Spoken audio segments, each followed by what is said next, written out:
Merhaba arkadaşlar. Bugün... Kartlar gitti.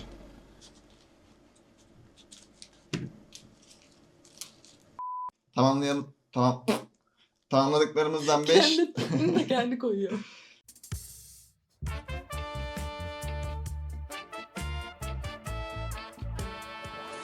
Merhaba arkadaşlar. Board Game Kafası'na hoş geldiniz. Bugün masada Ticket to Ride Europe var.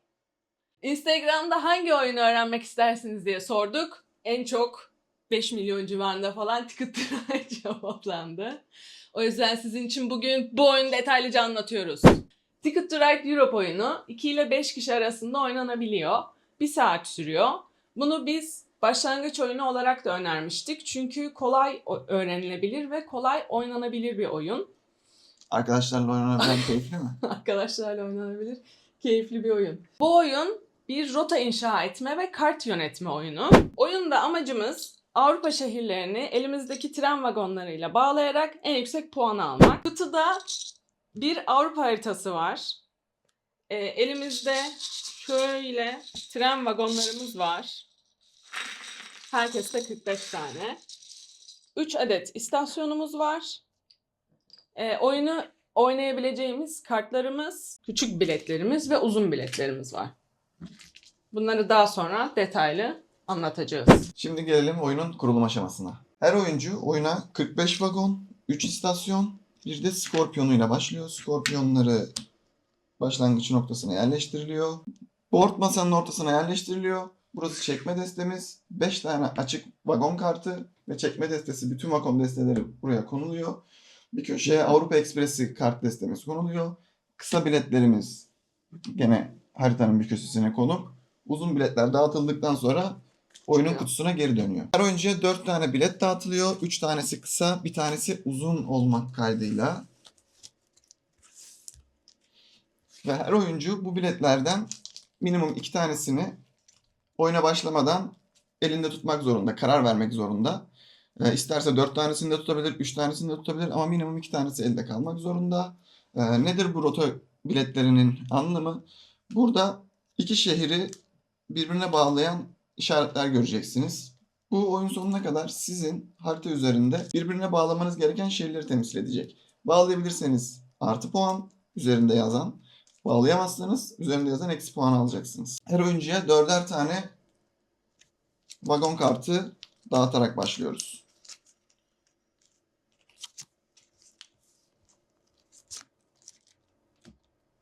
Oyuna en çok Avrupa ülkesini gezmiş arkadaşımız başlıyor. Şimdi oyunun genel yapısına ve alabileceğimiz aksiyonlara bakalım. Oyunu ilerletebilmemiz için renkli renkli kartlar görüyorsunuz. Bu renkli kartlar haritada gözüken bu renkleri refer ediyor. Mesela ben Varşova ile Berlin'i bağlamak istediğim zaman burada bir pembe bir de sarı hat göreceksiniz. Yani ben elimden pembe kart çıkararak buradaki 4 vagonu 4 tane pembe kart çıkararak buraya 4 tane tren vagonu yerleştirip bu şehirleri bağlayabilirim. Veya yeşil çıkararak Riga ile Vilno'yu birbirine bağlayabilirsiniz. Yani hangi renk varsa haritada elimden o kartı çıkararak vagonları bağlayabiliyorum. Alabileceğim birinci aksiyon kart çekme aksiyonu. 2 tane kart çekebilirim. Burada elimdeki renkleri kombine yapmaya çalışıyorum ki buradaki bilet görevlerimi tamamlayabileyim. Buradaki vagonları yerleştirebileyim. 2 tane kart çekebilirim dediğim gibi. Ya açık yerden ya kapalı yerden. Buradaki kritik nokta eğer yerde lokomotif yani bonus kartıma varsa ve bunu alıyorsam ikinci kart çekme şansım gitmiş oluyor. Lokomotifse zaten bir tanesi yeterli. Ya da böyle bir tane buradan çekebilirim. Çekildiği anda doldurulmak zorunda. Doldu. Hiçbirini beğenmedim. İkincisini de buradan çektim. Total 2 kartı nereden çekmek istiyorsanız çekebiliyorsunuz. Yerden bir kartımızı çektik. İkincisini de ben yerden lokomotif bonus alayım hamlesi yok. Renk alabilirim ya da yine kapalı çekebilirim. Ortadan 2 tane kart çekerken kapalı çektiğimde ikisi de lokomotif gelirse kimsenin bundan haberi yok. Oyuna devam ediyoruz. Ama yerden bunu yaparken bunu yapamıyoruz. Yerde 3 tane lokomotif kartı olduğu anda burayı sıfırlıyoruz, diskart yapıyoruz ve yeni beşliği çekiyoruz. Yerde 3 ve 3'ten fazla lokomotif kartı olamaz. İkinci aksiyonumuz Elimizdeki kartlarla vagon yerleştirebiliriz. Bu da bir aksiyon. Mesela benim elimde 3 tane kırmızı kart var. Ve 3 kırmızı kartı gösterdim. 3 tane vagonumu aldım ve burada Wilno, Varşova arasında kırmızıyla doldurabileceğim bir yer var. Burayı doldurdum. Hamlem bitti.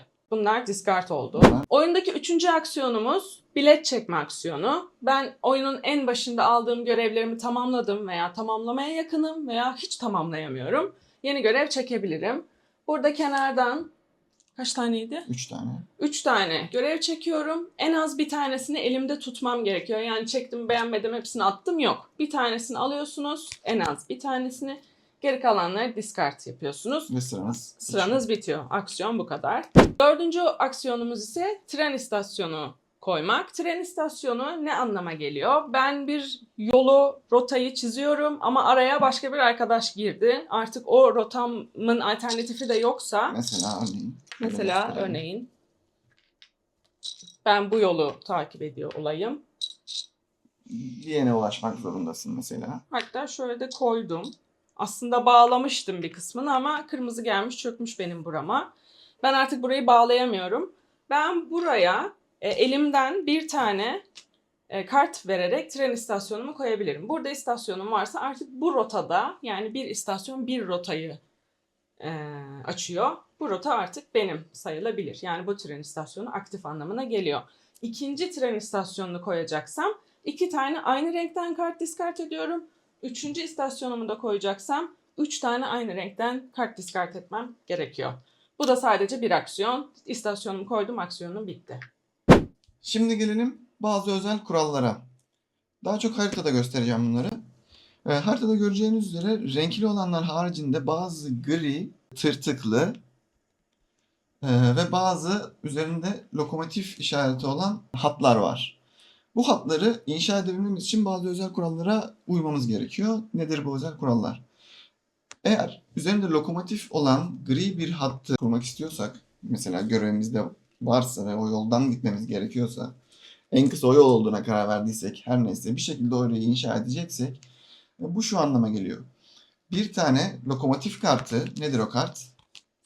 Bu kart. Ve herhangi bir renkte bir karta ihtiyacımız olduğu anlamına geliyor bu. Bu 2 tane olduğu için böyle. Ben bu 2 tanesini vererek buraya trenlerimi yerleştirebiliyorum.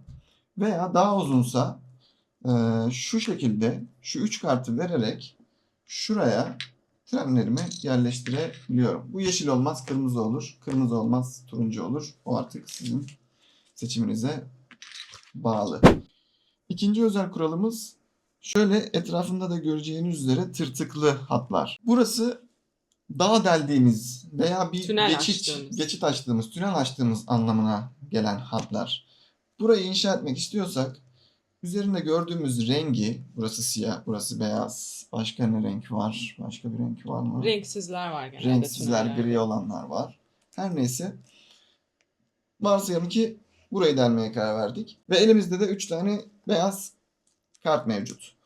Bu 3 tane beyaz kartı açarak burayı delmek istediğimizi belirtiyoruz. Ve çekme destesinden 3 tane kart açılıyor. Böyle de açılmazsın arkadaşlar. Çekme destesinden 3 tane kart çekiliyor. Eğer herhangi bir vagon rengi sizin delmeye çalıştığınız renkle eşleşiyorsa, eşleştiği kadar rengi siz de elinizden discard etmek zorundasınız. Renk olmaz, elinizde lokomotif kartı olur. Onun yerine lokomotif kartı da ıskartaya atarak kurtarabilirsiniz. Varsayıyoruz 3 tane böyle kart açıldı. Biz elimizden bir tane beyaz kart veya bir tane lokomotif discard etmek zorundayız. Aksi takdirde sıramız geçiyor ve bu hattı kuramamış oluyoruz. Trenlerimizi, vagonlarımızı oraya yerleştiremiyoruz. Ama kartlarımız elimize geri dönüyor. Evet, bu oynadığımız kartlarımız elimize geri dönüyor. Varsayalım ki bir tane değil 2 tane beyaz geldi. Ortadan çekilen 3 kartta. O zaman 2 lokomotif veya 1 lokomotif, 1 beyaz veya 2 beyaz kart discard etmemiz gerekiyor. Tırtıklı hatların mantığı bu şekilde işliyor. Üçüncü özel kuralımıza gelecek olursak, onlar da hiç işaret olmayan gri hatlar. Bunlar tamamen bizim seçtiğimiz elimize göre, elimizde işe yaramayan atıyorum 4 tane kırmızı e, Kart var. kart var. 4 tane kırmızı kartı harcayıp buraya trenlerimizi yerleştirebiliyoruz. Ve bir diğeri birbirine bitişik çift hatlar. Bunun mantığı çoklu hat olması ve her oyuncunun sadece bir tarafına kendi hattını inşa edebileceği anlamına geliyor.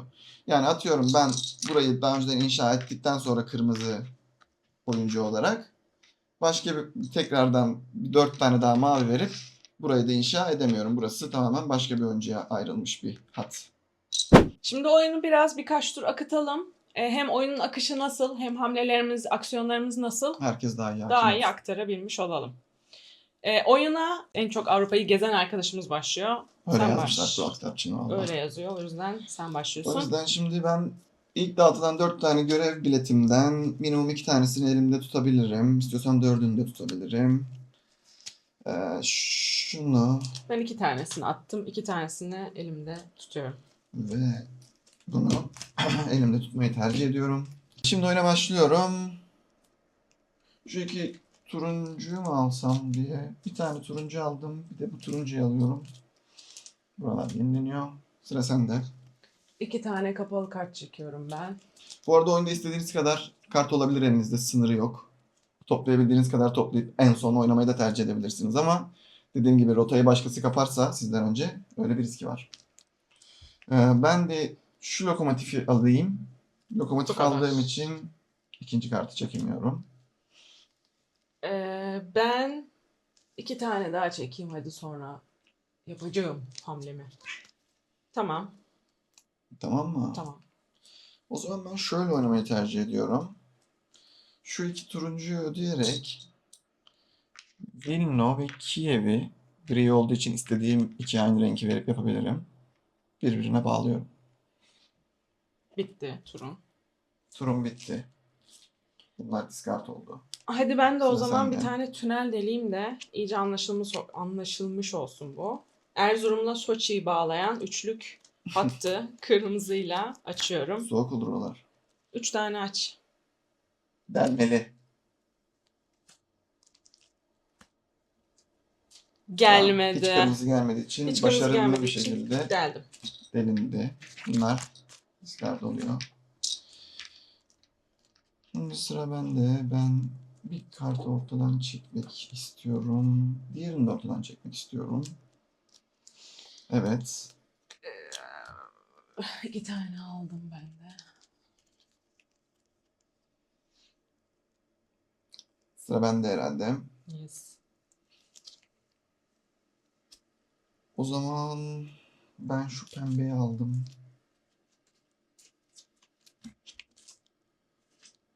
Bir de buradan çektim.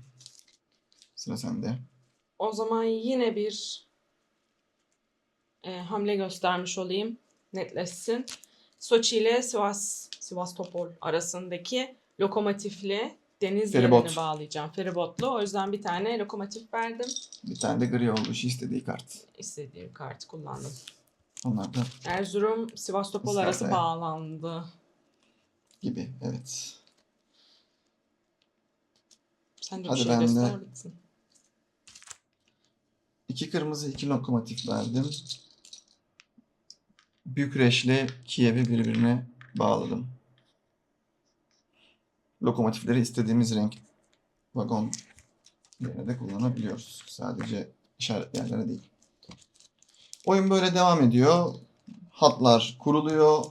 İşte görevlerinize göre işte Lizbon'dan Danziç'e gitmiş olabilirsiniz. İşte Palermo'dan Edinburgh'a gitmiş olabilirsiniz. Benim görevim Kopenhagen, Erzurum. Öyle uzun görevler var yüksek puanlı. Kopenhagen, Erzurum. Bir de yanında Erzurum, Rostov görevini aldım. Şöyle fıt fıt. Muhtemelen belki bu şey de sağlar. En uzun rotayı da başarabilirsem artı 10 Tabii mesela davrolara gelsin. uzun rotanıza kısa rotanızı birleştirip bir combo yaparak hem uzun yolu hem vagonlarınızı fazla vagon da kullanabilirsiniz. Oyun zaten 2 ve daha az vagonu kaldığı zaman bir oyuncunun son Bitiyor. tura geçiyor. Son tur tetikleniyor. Bütün oyuncular son bir tur oynadıktan sonra oyun sona eriyor. Puanlama aşamasına geçiliyor. Şimdi oyunun puanlama aşamasına geldik. Bir oyuncunun elinde 2 tane vagon veya daha az vagon kalırsa oyun sonunu tetiklemiş oluyor. Herkes birer tur daha oynuyor. Bu 2 treni tetikleyen kişi dahil. Şimdi oyunun puanlamasına geçelim. Önce zaten bu arada şu piyonlar sayesinde bu vagonları puanlamış olmamız bekleniyor oyunda aslında ama biz Hepsi bunu en en sona son kalıyor. yapıyoruz. Çünkü yani kimse o gırgır şamatada, heyecanda kimse puanı yapmıyor. Burada şimdi her bir tren vagonumuz, her bir şehri bağlayan tren vagonumuz puan yapıyor. Sadece bir vagon koyduysak 1 puan, burada yazdığı gibi 2 vagon 2 puan, 3 vagon 4 puan, 4 vagon 7 puan, 5 vagon 5 15 yok. puan, 6 puan. 6 vagon 15 puan, 8 vagon 21 puan. Burada zaten Legends'da gösterilmiş. Buna göre Anladım. puanlıyoruz. Sonra elimizde tamamlayıp tamamlayamadığımız görev rotalarına bakıyoruz. Mesela benim en uzun görevim Kopenhag Erzurum'du. Erzurum'dan buradan yola çıkarak Kopenhag'a şöyle gitmeye çalışırken yolumu rakip takım kapattı. Bu yüzden ben de buraya bir istasyon koydum. Bunun da görev aşamasında değerlendirmesi var. Önce 21 puanımı aldım. Çünkü ben bir istasyonla bu O rotamı hattı sonuçta tamamlamışsın. tamamlamış istasyonlar oldum. olsa. Essen Kiev görevim var. Essen'le Kiev'i. Sen burada. Essen Şey burada, orada. Kiev burada. Orayı da patlatmışsın zaten. Yine sen patlatmışsın. Yine ben de tren Ama istasyonla. sonuçta hat var ve tamamlanmış. Bir de Erzurum Rostov var. Erzurum'la Rostov'da zaten burada uzun görevin bir içerisindeki bir dal olduğu için direkt tamamlanmış Otomatikman oldu. puan. 5 puan 21, o zaman. 10 ve 5 puan benim oyun sonu görevim. Biletlerden Hiç- kazandığın puanların. Tamamlayamadığım bir bilet yok. Bu yüzden eksi puanım yok. Hı hı. Raylar vagonları puanladık. Biletleri puanladık. İstasyonlar. İstasyonların her biri 4 puan. Kullanmadıklarım 4-4-8 puan olarak bana geri Yani geliyor. ben üçünü de kullanmadığım için bana oyun sonunda burası 12, 12 puan, puan. kazandırıyor. Bir de Uzun yol. son olarak hepimizin en uzun rotasına bakıyoruz. Ama bunlar bağlı olmak zorunda birbirleriyle. Kesintisiz şekilde gidecek. Buradan da en uzun rotayı alana artı 10 puan veriliyor. Oyun Bu sonunda. genelde oyun bitirici şeyi gösteren kart aslında. Evet, yani eğer bunu mesela alan oyunu almış oluyor. iki oyuncunun eşit puanı varsa oyun sonunda en uzun yola sahip olan oyuncu kazanıyor. Evet. Ve oyun bu şekilde en yüksek puanı alan kişinin oyunu kazanmasıyla tamamlanıyor. Oyun hakkındaki düşüncelerimiz ne? Ticket to Ride Ne? Europe. Yani oyun bence tatlı bir oyun. Kalabalık oynarken birbiriyle kesişme noktaları birazcık hararetli olabiliyor. Bence o Başka- yüzden sen sevmiyorsun aslında. Evet, o yüzden bazen stresli oluyor. Acaba benim yolumu başkası kapatacak mı benden önce diye. Mesela bana sorsalar bu oyun aslında chill çünkü kendi rayınla uğraşıyorsun. Maksimum yolunu keser, hadi istasyon kayarsın, alternatif bir yol düşünürsün. O yüzden böyle İşte yorgun... yetişebilecek misin? Bir Evet. oyun sonunu tetikleyecek mi? Yarım kalacak mı yolun? Bence çok stresli bir oyun. Evet, sana göre çok stresli ama bana Hele göre kalabalık yine rahat. oynarken herkes bir yerden dalmaya çalışıyor ve çok Birbirine karışıyor giriyor. ortalık yani. Kavga da etmelik. Ya o kadar fazla değil de. Ne var? Bir ufak çatışma. Ticket to Ride Europe oyun hakkındaki düşüncelerinizi yorumlarda bırakın lütfen. Kanala abone olmayı, videoyu beğenmeyi ve bizi takip etmeyi. beğenmeyi. Tamam, beğenmediyseniz beğenmek zorunda değilsiniz ama Dislike'a da beğendiyseniz basabilirsiniz. beğendiğime basın. Yorumlarınızı bekliyoruz. Görüşmek Görüşürüz. üzere. Görüşürüz. Hoşçakalın. Kendinize çok iyi bakın. Teşekkürler. Sonraki videoda görüşürüz.